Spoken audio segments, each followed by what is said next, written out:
अस्सलाम वालेकुम नाज़रीन, देखते हैं कौन है लाइन पे। जी अस्सलाम वालेकुम। हेलो, अस्सलाम वालेकुम। जी वालेकुम सलाम। जी कौन बोल रहा है, कहाँ से? समीना बात कर रही हूँ ऑस्ट्रिया से। जी बताइए, तो क्या कहना मेरी चाहेंगे? मैंने बात करनी थी जनरल बाजवा साहब से।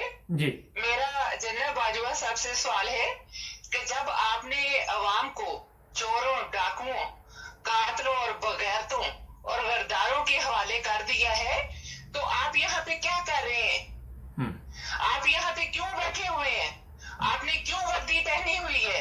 आपको शर्म आनी चाहिए, आपको थोड़ी सारी शर्म आनी चाहिए कि हम गरीब आवाम के ऊपर आपने किन लोगों को लाके बैठा दिया है। कोई थोड़ा सारा पानी ले ले और उसमें डूब के आप मर जाए। आपने लाखों और करोड़ों माओ की बदुआ के आगे आप आ गए हैं।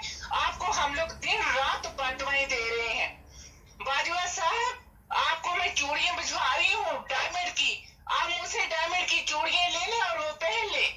और उस वक्त जब आप ये सारा कुछ देख रहे हैं, ये तमाशा होते हुए देख रहे हैं कि मुल्क में ये लोग कैसे गुर्बत से मर रहे हैं, कैसे अपने बच्चों को मार रहे हैं, तो आपको बिल्कुल अल्लाह से डर नहीं लगता है?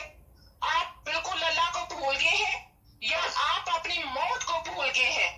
तो आपने पाकिस्तान में चोरों और डाकुओं को लाके बिठा दिया और अब आप बैठ के तो देख के खुश हो रहे हैं कि किस तरह आवाम तड़प रही है। सड़कों पे बाहर रोटी नहीं है, पानी नहीं है, बिजली नहीं है, गैस नहीं है, और अगर है भी है तो आपने उनको करोड़ों के मिलियन के ऊपर कर दिया है। बाजवा साहब, आप ये ना समझे कि हम लोग गरीब हैं, हम लोग बोल नहीं सकते। ये 1980 वाला 80 वाला हिसाब नहीं है बाजवा साहब।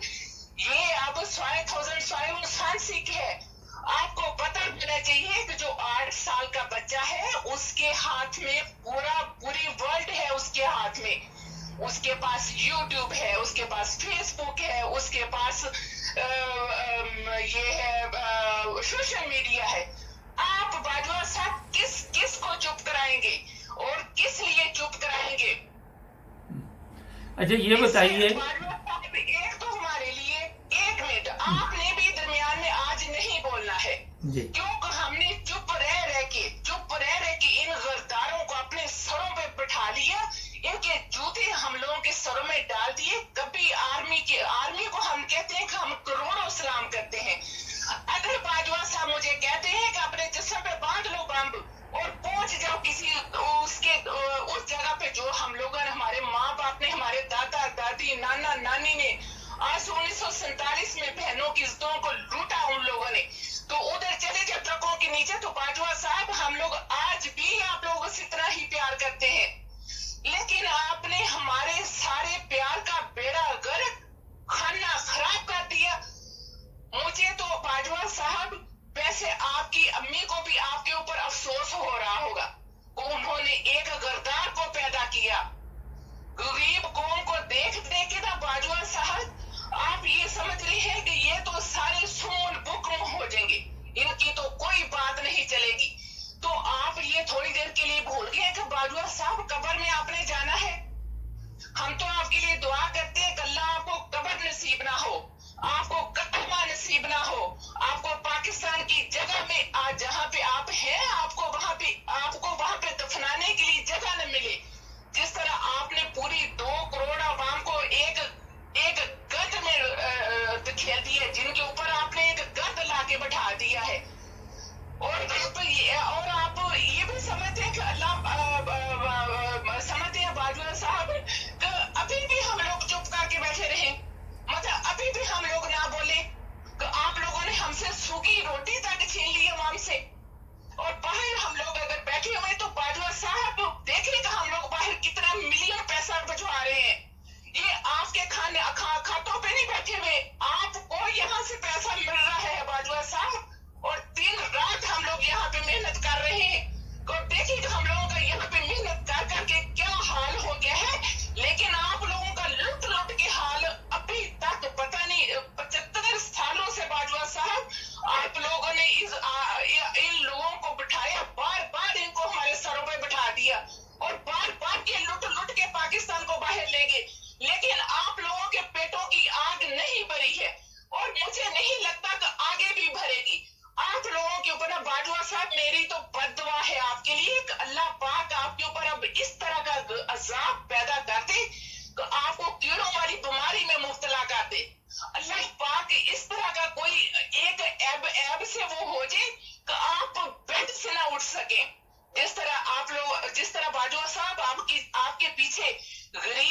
बाम की बददुआएं लग गई हैं, अल्लाह से तौबा कर लें, क्योंकि पूरी दुनिया में आप फरून के नाम पे आगे हैं। आपको फरून की तरह अल्लाह पाक इबरत का निशान बना दे।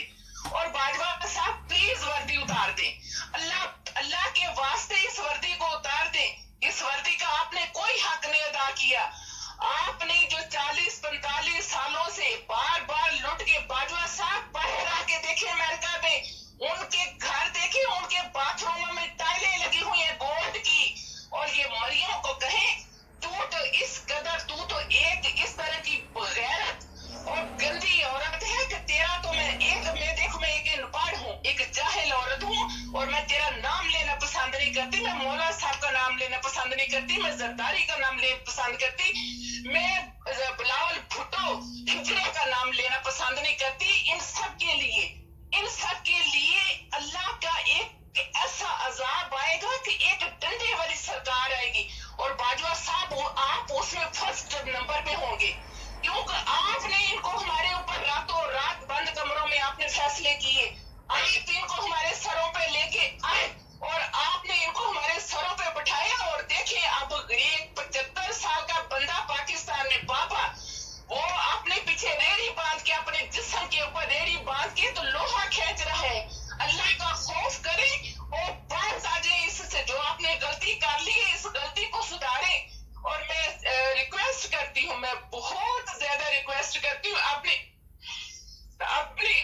इंसाफ वाली अदालतों से, प्लीज इस सारे हाल को देखें। आप सब ने मरना है, आपको क्यों अपनी कब्रें भूल गई है? आप लोगों ने अल्लाह के आगे कोई हिसाब नहीं देना, वहां पे आप सब ने अकेले जाना है। वहां पे ना कोई आपका रिश्तेदार होगा, ना कोई आपकी बहन, आपको सिर्फ कब्र में डाल देंगे। और फिर जो कब्र का अजाब है, मैं कहती हूँ बाजवा साहब आप बुक पढ़ ले जरा, कब्र का अजाब और मरने के बाद क्या होगा, तो आपको पता चलेगा कि आपने हम लोगों के साथ कौन सा जुल्म कर दिया है।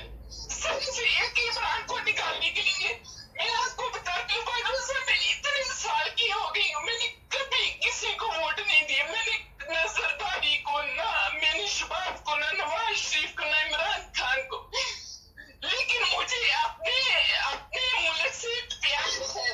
बाजवा साहब आप इस बात को समझेगा, लोग किस हसीयत से इस वक्त गुजर रहे हैं।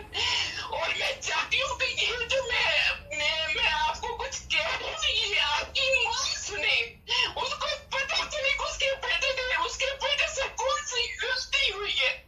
और अगर मेरे पीछे ISIS लगाते तो उनको कहे कि मेरे घर में आके मुझे मारे, कि मैं अपनी इमाम के लिए बोली। और मेरे अंदर इतना गुस्सा है, मेरे अंदर इतना दुख है, मेरे अंदर इतना दर्द है, जब मैं एक 80 साल की 90 साल की बूढ़ी को इस हालत में देखती हूँ तो। चले, बहुत शुक्रिया, आपने काफ़ी बातें कर दी हैं, फिर भी आपसे बात होती रहेगी। बहुत शुक्रिया, थैंक यू, बहुत शुक्रिया। नाज़रीन, ये देखिए कितना दर्द है। ये लोग रहते तो बाहर हैं, मगर अब वो ज़माना बाकी नहीं रहा कि लोगों को आप बेवकूफ़ बनाते रहें और लूट मार करते रहें। बाजा साहब, आपके लिए ये पैगाम, मेरा ख्याल मैंने जितने प्रोग्राम किए हैं वो सारे ही बड़े सख्त थे, मगर जो इस खतून ने आपको पैगाम दिया, जो भी सुने इस वीडियो को फॉरवर्ड करे। हमें किसी का कोई डर नहीं है, ये मैं आपको बता देता हूँ। और सब्सक्राइब करें, जुड़े रहे हमारे साथ।